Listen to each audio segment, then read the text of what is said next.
greatest assembly of them all. Once a year, stranger danger. Yeah, the hottest ticket in town. The Bruno Mars of assemblies. You are gathered together as a school, and you are told never to talk to an adult that you don't know. And you are told this by an adult that you don't know. We had the same stranger danger speaker every year when I was a kid. His name was Detective J.J. Bittenbinder. Go ahead and laugh. His name is ridiculous. That was his name. It was J.J. Bittenbinder. He was from the Chicago Police Department. He was a child homicide expert.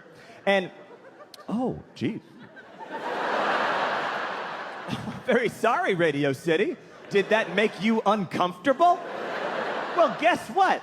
You're adults, and he's not even here. So try being 7 years old, and you're sitting 5 feet away from him. He's still got blood on his shoes. And he's looking at you in the eye to tell you for the first time in your very young life that some adults find you incredibly attractive. And they may just have to kill you over it. Okay, c'est la vie. Go be kids. Go have fun. Bittenbinder came every year. By the way, Detective J.J. Bittenbinder wore 3-piece suits. He also wore a pocket watch. 2 years in a row, he wore a cowboy hat. He also had a huge handlebar mustache. None of that matters, but it's important to me that you know that. He did not look like his job description. He looked like he should be the conductor on a locomotive powered by confetti, but instead he made his living in murder.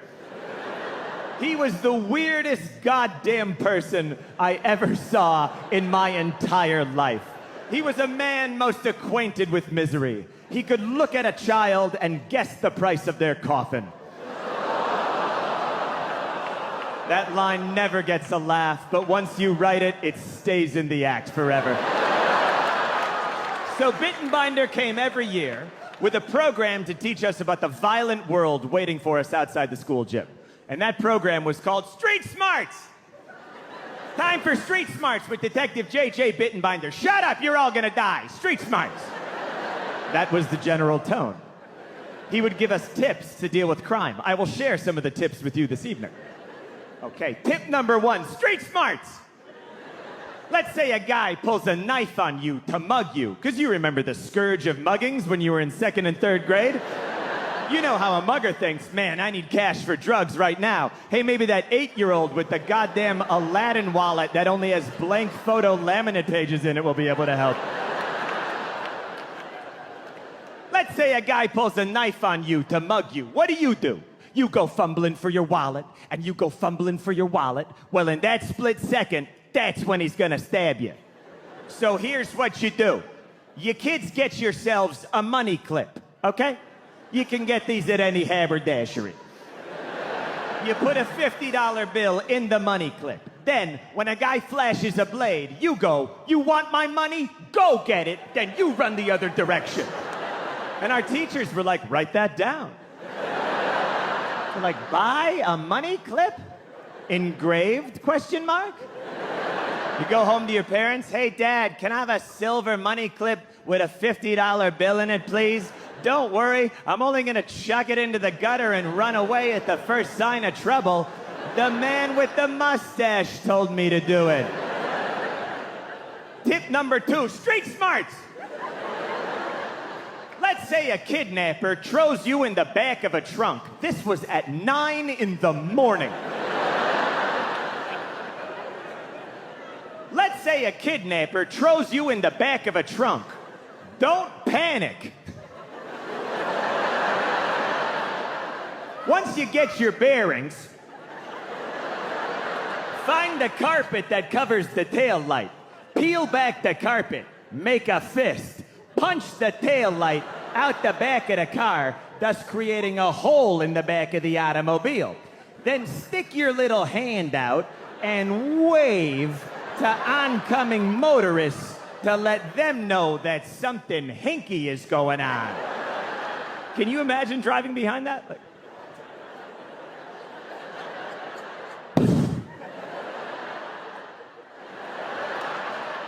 I think they're turning left. Tip number 3, street smarts. You kids have no upper body strength. And we were like, we know, but hey. If some guy tries to grab you, you can't fight him with fists. So here's what you do. You kids fall down on your back and you kick upward at him. That'll throw him off his rhythm. That was a big thing with Bittenbinder, was throwing pedophiles off their rhythm. He's not gonna know how to fight back with 2 little sneakers coming at him. If the Lindbergh baby had steel-toe boots, he'd still be alive today. Street smarts. Yeah, he was not a spoonful of sugar helps the medicine go down kind of guy. He was more like, brush your teeth. Now, boom, orange juice. That's life. Bittenbinder, he didn't want us to not get kidnapped. He wanted us to almost get kidnapped. And then fight the guy off using weird psych-out backroom Chicago violence. Like, here's what he wanted to see on the news. Like, we're here with 7-year-old John Mulaney, who fended off a kidnapper earlier today. How did you do it, John? Well, thank you for asking. I used the Bittenbinder method. When I saw the perp approaching, I chewed up a tab of Alka-Seltzer I carry with me at all times. This created a foaming at the mouth appearance that made it look like I had rabies. Now I've thrown him off his rhythm. Then I reach into his jacket pocket where I had planted a great and I went, whoa, what is this? And he goes, that's not mine. And I never seen that before. I go, boo-hoo, it's in your jacket. And you're doing 2 to 10 and your kids are going into social services. Now he's crying.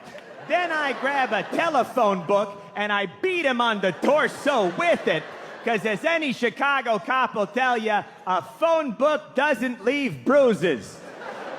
Well, that was 7-year-old John Mulaney, currently being sued for police brutality. Bittenbinder told me things that haunt me to this day. He came one year for assembly. He goes, okay, when you get kidnapped, not if, when. Okay, so when you get kidnapped, the place where the guy grabs you, in the biz, we call that the primary location, okay?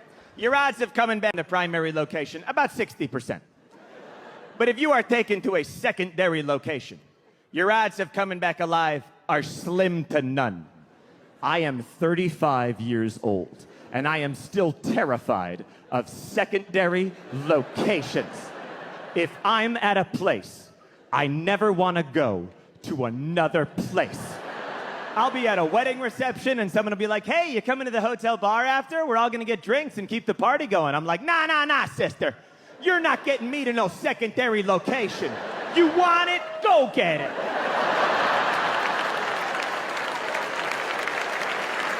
Street smarts. Stay alert out there.